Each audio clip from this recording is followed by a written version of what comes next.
All right. So once again, thank you so much for joining us. We appreciate it. My pleasure. Obviously, the big question you posted today that you will be running for sheriff again. Why are you deciding to do so? Yeah, why not? I look forward to going to work every single day. I've spent the last 6 months really trying to analyze whether I wanted to do this any longer. I've met with a lot of people that were prominent in the community and tried to get their feel for it. And at the end of the day, this is my community. I love it. I'm still at my desk at 7 o'clock every morning.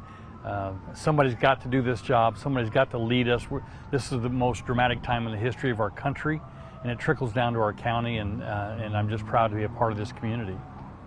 And what are some changes you want to make, or are there any changes that you want to make to this community? Well, we're already making changes. I signed an agreement with the Department of Justice to do certain things. And if you read the agreement, a lot of those things say that we'll continue to do them because we were already doing them. But I signed that agreement, and we're going to complete that agreement. I think we'll do it in probably 2 years as opposed to 4 years, but we'll see. I know that we have a great relationship with them. We've learned some things along the way that with some of our community we didn't have the relationship that we thought we had, and we have to do a better job at that, at spreading information throughout our community. An example, the very first meeting with the community committee, they didn't know what Smart 911 was, and I thought, how could you not know? We put it on all the television networks, but we realized that not everybody watches that or goes on social media, and so we weren't reaching all of our communities. So we're learning some things that will make us a better organization and make our community better. And you've been doing this for 15, 16 years? Yeah, well, it's a lot longer than that because I had 30 years before that. Yeah, and you've been at this a long time. We know you've been in the game for a very long time. Yeah. What do you say to people that say we need someone new, we need a fresher perspective, yeah. We need someone that maybe that's newer at this? What do you say to those people? I would say that no one's told me that throughout the day. Now that doesn't mean that they don't think that. I'm smart enough to understand that, but I think that we need leadership right now in our country, in our county. I think it's a critical time for us. I signed the Department of Justice agreement.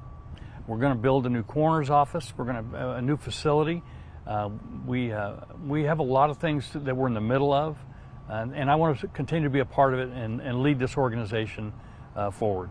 And why are you building a new coroner's office, and when can we expect that? Well, if you haven't been to our coroner's office, you've missed a treat. It's about 3,000 or 4,000 square feet, and we hold a number of bodies. At one point, we have 60 or 70 bodies that are designed to house 20 or 25. We've been outgrown it years and years ago, and I think the county is working on it right now.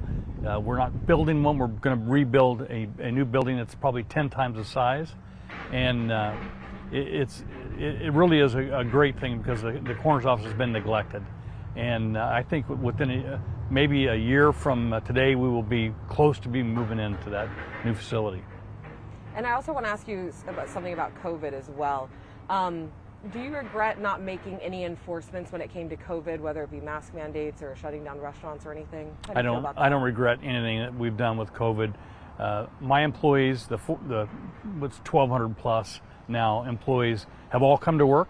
They didn't go home. They didn't stay home. We've been there every single day. There was a period of time where we wore a mask, but we got to a point where we believed that it was the threat was less than what it was made out to be. I'm not going to be the mask police or somebody else that can do that. So no, I don't regret anything that we've done with COVID. I think that we in the organization have done the right thing. We lost one employee for sure. That was tragic, and it broke all of our hearts because we didn't want that to happen to anybody. But the pandemic was very difficult for this country and this county, and quite honestly, we still don't know who's telling us the truth and who isn't. And that makes it very difficult for a lot of people and can cause a lot of consternation and problems. So I think we're at a point where we're getting past that and we're moving forward, and hopefully here before this month's out, we'll be back to somewhat normal. And of course, I do want to ask you about gun control, gun safety. We know that another very, very tragic incident happened today at a fire station. Yes, it did. In our state. What are your thoughts and feelings about gun control and safety? What do we do? Yeah, I'm certainly not in favor of gun control. I believe that we have laws right now. They're not violated by good citizens. The shooter today violated the law. You can make another law of gun control, won't stop him or those type of people from doing what they do. Timothy McVeigh blew a building up in the Midwest and killed 200 or 300 people.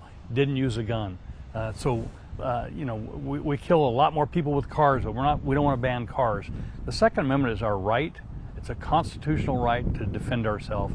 And during these times, it becomes more important that you be prepared to defend yourself and your home and your family. All right, thank you so much, Sheriff. We appreciate your time. My pleasure.